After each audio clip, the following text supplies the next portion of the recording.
Robert Collard, Managing Director and owner and founder of Collard Group. My name's Lee Phelan, I'm the Managing Director for Collard Environmental. So we're here today to celebrate the opening of our new bespoke recycling and waste management plant. It's a plant that was supplied by Molson's, it's a Terex manufactured plant.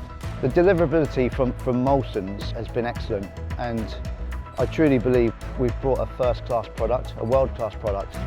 As this is the first machine of its type in the UK, we've taken the opportunity to get as many people here today to have a look at the plant and celebrate the opening. It's been an excellent day so far with a great turnout of people, and the plant has been very well received. This is a really exciting development for us, and we're really eager and keen to see how it performs for us in the future, and we look forward to dealing with Molson's and Terex further down the line.